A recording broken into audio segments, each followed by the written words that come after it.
Hey everybody, Livingston here. Today we're jumping into another fun-filled episode of the Twilight Zone. This time it's Season 2, Episode 29, the last episode of Season 2. So looking forward to ending it and jumping into what's going to be my top 5 and bottom 5 of the season. I'm really looking forward to going to that list for next week. I did a podcast for Season 1, kind of doing the same thing, but since I've been reading everybody's comments, it won't be as long as last season, so I'm kind of glad that I've been going week to week and doing the comments, and I'm going to continue on doing that. And I think in Season 3, what I'm going to do is start doing full-length commentaries that I will put on a Patreon that I'm going to be starting pretty soon, so I'm looking forward to that, and I hope to get that done in the next couple of weeks. So I have about 2 weeks to kind of get things going, since next week we're doing the little podcast on the top 5 and bottom 5. But before we get started, let's jump into your comments of last week's episode. Will the real Martian please stand up? Blue Black Purple says John Hoyt, the actor who played the Martian, was also in the Twilight Zone episode The Lateness of the Hour. Barney Phillips, the actor who played the alien from Venus, was also in at least 4 other episodes of Twilight Zone, including the episode The Purple Testament. Well, I look forward to seeing more of him. I actually thought he played a pretty creepy guy in this episode, but thanks for the comment. Jonathan Stein says, I love how much this episode is like The Thing, with a small group of people in an isolated location trying to figure out who among them is an alien. You know, I didn't put 2 and 2 together until you just mentioned that, but yeah, it's very much like The Thing. Yeah, good callback on that. I wasn't thinking about that. It's basically the same story, but one is a little more grotesque and more gnarly. So, yeah, very interesting that it's almost like The Thing in a lot of ways, but the remake of The Thing from Another World, came out before the Twilight Zone, so I can't say that the Twilight Zone can take credit for that story. Robert Schulenberger says, I absolutely love this episode. I certainly did not think that you would pick up on the surprise twist, the fact that the guy behind the counter was one of the aliens. Although it being the Venetian, you should not figure out who the Martian was. Now, on to another one of my favorite episodes, The Obsolete Man with Burgess Meredith. Hey, we're getting another Burgess Meredith. That's pretty cool. And yeah, it was kind of hard to figure out, for sure. I didn't know who on the bus was actually going to be the alien. I mean, the guy with the hat, who ended up being the guy with the third arm, was going to a business meeting. He had a very legit story. He seemed like he was a human being. The bus driver, everyone seemed legit in their own respect, until, of course, the guy shows up at the end and shows that he was an alien, along with the one who I thought was the alien, the guy behind the bar with the third eye. Yeah, so I guess we're going to jump into The Obsolete Man, and we'll see what that's all about pretty soon. Welsh says, the Venus dude did know how to run a cafe and understand money. True, it would be curious to know how long he's actually been there. And maybe he learned from somebody and then took him over. I don't know how that works out. It's one of those Twilight Zone episodes where you don't need to know all the specifics, other than that the guy behind the counter was an alien. Snow Deerling says, fantastic episode. Before watching this the first time, the cafe manager being an alien was ruined for me because of a meme. It's fine, it happens. But 1/3 of the way in, I realized the other alien had to be one of the bus passengers and got to join in on the fun. Yeah, I definitely thought from the beginning that the guy behind the counter was an alien. For some reason, he just rubbed me the wrong way, even though logically there was 6 people on the bus and then there were 7. So there happens to be an extra person, so there has to be an alien among the group. But man, there was just something about the guy behind the bar. I don't know what it was. Tom G6318 says, who played the third hand? That's a good question. That wasn't in the credits, I don't think. Maybe it was Rod Serling. You never know. Richard Chase 2960. I had made a comment earlier in the season about 2 being the weakest of the first 3. Still stick to that. However, it does end pretty strongly. Also, I haven't watched a horrible episode of the whole show yet. Some weaker ones, but it is expected, seeing that most of the show is pretty good. Yeah, I concur. The show is really good. There are some low shows and there are some high shows and then the middle ones as well. But, I mean, for the most part, I've never watched a bad episode of The Twilight Zone. They're all entertaining. They're all fun in their own way. So, looking forward to chugging along to Season 3 after this episode, as well as sticking around to next week's podcast, because we're going to be going through, and as well as your comments for this week, and we'll have fun with that as well. Thanks for commenting, and let's jump into the episode and see what we're getting into. The Twilight Zone. He's waiting, Chancellor. Order him in. Wow, high angles. Not a future that will be, but one that might be. It's not good. It has patterned itself after every dictator who has ever planted the ripping imprint of a boot on the pages of history. It has one iron rule. Logic is an enemy and truth is a menace. Hey, Burgess. He's a citizen of the state, but will soon have to be eliminated. That's not good. And because he has a mind. Mr. Romney Wordsworth, who will draw his last breaths in the Twilight Zone. It's not a good part of the Twilight Zone to be in. Wordsworth, Romney, do you know why you're here, Mr. Wordsworth? Yes, sir, I know why I'm here. You're found to be obsolete. Understand that? Obsolete. A librarian. Seems to be a common thing he's in. Yes, sir, he has. Are you sure he knows his rights? He's been given orientation, sir. The field investigators in your sector have classified you as obsolete. This finding carries with it serious implications. Now, I ask you again, your occupation? A librarian. That is my occupation. That is my profession. And you persist in declaring your occupation as being that of a librarian, is that correct? A librarian. Yeah. Having to do with books. Ew. Gross. There are no more books, Mr. Wordsworth. There are no more libraries. And of course it follows that since the state has proven that there is no God, that would make the function of a minister somewhat academic as well.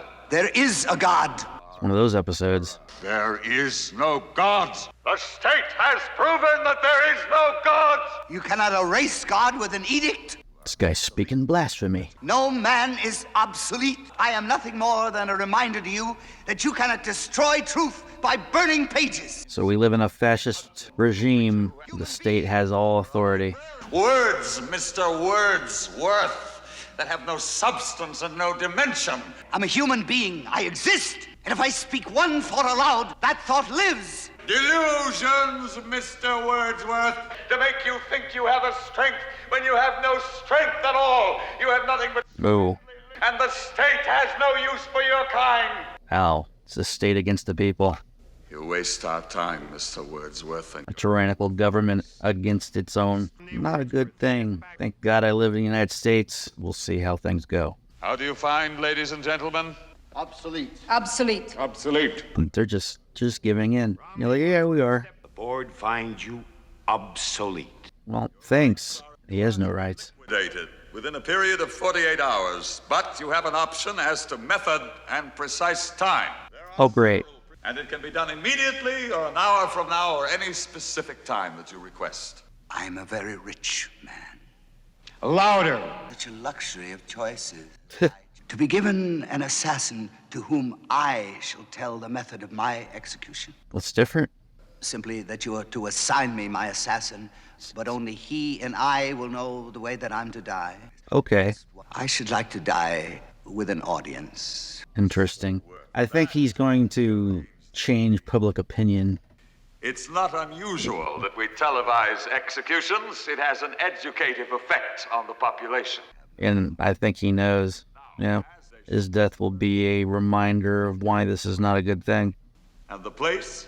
In my room. That will be all, Mr. Wordsworth. You may leave and return to your room. Well, I think Burgess has a plan. Seemed that way. And with very bizarre requests. We'll show the people how this obsolete man dies. Yeah, I don't think it's going to go in your favor. I think it's going to blow up in your face. Well, most time, doesn't want to be reminded of it. Who is it? Always think of Eddie Murphy from Saturday Night Live, Mr. Robinson. You know why I've come? Well, I invited you. By all means, you invited me. Why would I honor such an invitation? Hardly the norm, Mr. Wordsworth. Hardly what I'm accustomed to. This guy's pompous. He needs to be put in his place. I'm somewhat responsible for the finding in your case. Demise in less than an hour can be attributed, at least in part, to my decision. To prove to you that the state has no fears. None at all. Okay. They're on their high horse. They need to be knocked off their stoop. That the state isn't afraid of me? Oh, what an incredible burden I must be. I'll tell you the reason, though you won't admit it to yourself. Somewhere along the line, there's been a deviation from the norm. You are the strength. People like me are the weakness. You control and order and dictate. But something's gone wrong, hasn't it? I don't fit, do I? Yes, in a few moments you'll be cringing and pleading just like they all do. Oh, yes, indeed, you fit. And in a few minutes when you feel life slipping away, we'll see then which is the stronger, Mr. Wordsworth, the state or the librarian. And this guy just can't quit preaching, man. Midnight, isn't it? Yes, in about 40 minutes. It's remote control. Very efficient. It's remarkable. Lights. We're being televised now. 1,300 people were put to death in less than 6 hours. Never learn, do you? History teaches you nothing. On the contrary, history teaches us a great deal. Yeah, it does. Mr. Wordsworth, who had the beginnings of the right idea. It's Hitler. Hitler, of course. Stalin. Start controlling the people. People start to not like you too well. Countries start to look at you and go, what are you doing over there? The sick, the maimed, and the deformed. They fasten onto the healthy body and damage it. So we eliminate. And exactly what he's wanting. For everybody to hear all the crazy coming out of this guy's mouth. I built that furniture myself. Yes, so I understand. Carpentry, you see, is a skill. You went as far as you could go, which was insufficient. Yeah, but he could teach those skills. He still knows a lot. Librarian goes to his own nirvana. I'm just curious how this actually ends. You're cheating your audience. They want to see how you die. And don't stifle your emotions. If you feel like crying, go ahead and cry. Falling down on my hands and knees. Suit yourself, Mr. Wordsworth. I have another appointment this evening. You have plenty of time. You're not going anywhere. How's that? I'm afraid I haven't been very fair with you. I invited Oh. you here for a very special reason. They're the one that killed me. Well, in a very few moments, here in this room, a bomb is going off. Relatively quick and painless death. Knowing that you're going to be blown to smithereens in a few moments isn't the happiest thought in the world, is it? Not really. Oh, you're locked in. What kind of idiocy is this, Mr. Wordsworth? You've locked the door. How does man react to the knowledge that he's going to be blown to bits in a half an hour? Then. Uh-oh. I'm going to sit down and read my Bible. It's a crime punishable by death. Still, it's the only possession that I have that has any value at all to me. Yeah. The moment of my death. Oh, he's very quiet now. This is insane, Wordsworth. Let me out of here. Nope. Let me out of here, someone! You're cheating the audience. You're not facing the cameras. Wasting your breath. There's nobody there. That's one of the rules you made up yourself. I think that there's no one there, so why don't you face the camera? It's very important. You said so yourself. But you're insane, Wordsworth, if you think they'll let me stay here. They? Ah, you mean the state. They wouldn't want to miss this scene, to have to break in here and rescue a high-ranking member of the state. No, I think they won't help you. You underestimated me. You wanted the whole country to see the way that a librarian dies. Well, let the whole country see the way an official of the state dies, too. Yeah. The courage of the state. Let the whole country see the way of... You have a nirvana coming up, too. It's you and me and the great equalizer. So here you have. And this insignificant librarian, that suddenly, in the eyes of God, there is precious little to distinguish us. Pretty much. We're all the same, really. Some has more, some has less. In the end, we're all just people. We shall see, Wordsworth, we shall see. Is he hoping that the bomb won't go off? The Lord is my shepherd, I shall not want. He leadeth me beside the still waters. Yea, though I walk through the valley of the shadow of death. I will fear no evil. Thou anointest my head with oil, my cup runneth over. Tick-tock. Deliver me from the workers of iniquity, for lo, they lie in wait for my soul. The mighty are gathered against me. They run and prepare themselves without my fault. I wonder what the twist, if there is a twist at the end. The Lord looked down from heaven upon the children of men. It's getting to you. Is this live? Uh-oh. Here we go. Down to the last minute. Please, please, If let thou- me out! In the name of God, let me out! Let me out! Let me out! Yes, Chancellor, I will let you out. Is he going to be considered obsolete?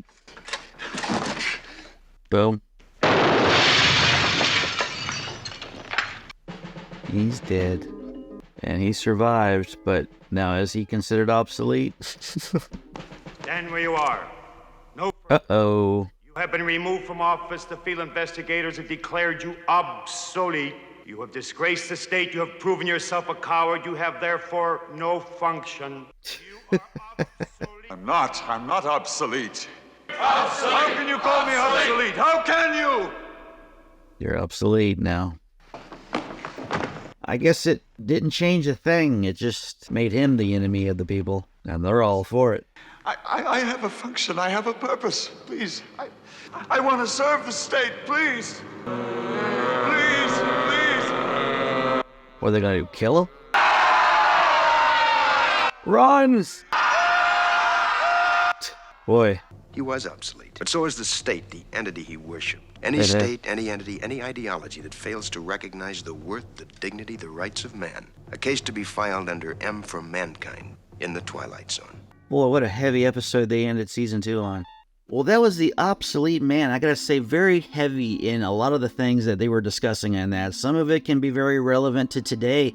I mean, you can't say and look at anybody in this country and say that they are obsolete or you are obsolete. You know, it's everybody's got worth in some capacity, and we have to look at everybody in that respect. I mean, not everybody's a waste of space. I mean, there are some out there that are. I'm not going to be pointing fingers.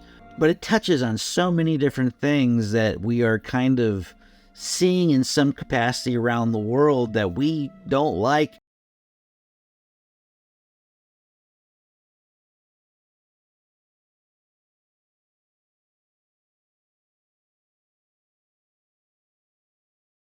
There are a lot of examples of this around the world in our history. Of course, a lot of people point the finger towards Nazi Germany because it's the most horrendous part of World War II and basically any time of our history, really, when it came to, actually, it's the most modern part of our history that you can look back and go, oh my God, I can't believe that happened. But yeah, it was a very bad time to be, and you don't want to have the government to have that much power. That's why America says we, the people, that we are the bosses. We should be the bosses. It doesn't seem like that's the case currently in a lot of respects when it comes to our government, and there's some things going on in our country now that makes you kind of go, ooh, I hope we don't go in that direction at all at any point in our future, but here's hoping we don't. But anyways, I really enjoyed this episode. I thought it was very good. Burgess Meredith did a wonderful job, as he usually does. I'm just very fascinated with how he just keeps giving us different interpretations of different characters in this show. I mean, every character has been different. This one was more straightforward than the last two. And it seems like he really likes his books, likes to be in the episodes that are based on books. The first one we seen him in season 1 was all about him wanting to read all the time, and he just didn't get a chance to. And he ended up breaking his glasses where he couldn't see for the rest of his life. But in this one, he was all about keeping his books. It almost reminded me about like Fahrenheit 451. Ray Bradbury is the one who wrote that novel, and they made a couple movies about it where the government's going around and just burning up the books. And it, again, not a society you really want to be in. There was also a movie with Christian Bale. It's called Equilibrium. Very cool movie. I think it was ahead of its time in some ways, because when they were doing a lot of the effects, you can tell some of the effects doesn't really hold up. Very cool movie though, and Christian Bale does a wonderful job. But it kind of reminds me of that sort of society where things are just going to hell, and it's just not a place you really want to be. You want to have the freedom and rights to do whatever you want to do, and just be respectful to one another. And hopefully it never gets to that point. We just remember that we live by a Bill of Rights, and we go by the Constitution. If we were to live by those in the Declaration of Independence, that's what I'm all about. That's what I like about this country. But hey, it is what it is, and we'll see what happens. But let's jump into some trivia and see what it took to get this episode off the ground. The Blu-ray release includes Rod Serling's plug for the following week's episode, Where Is Everybody? 1959, which was the series pilot and the opening show of the first season. Wow. A year and a half after Time Enough at Last, Burgess Meredith has a Twilight Zone character defined by his relation to books, which we mentioned. When Wordsworth is reading from the Bible, he quotes the following verses: Psalm 23, Psalm 59:1, Psalm 14:1, Psalm 142:1, Psalm 130:1 and 2. Fritz Weaver portrays a high-ranking member of a fascist state who, at one point, admires Adolf Hitler. Ironically, Weaver went on to play a Jewish victim of the Holocaust in Holocaust, 1978. Well, that's it for this episode. Don't forget to like, share, and subscribe to continue on this voyage to episode 156 of The Twilight Zone. And until next time, see you later.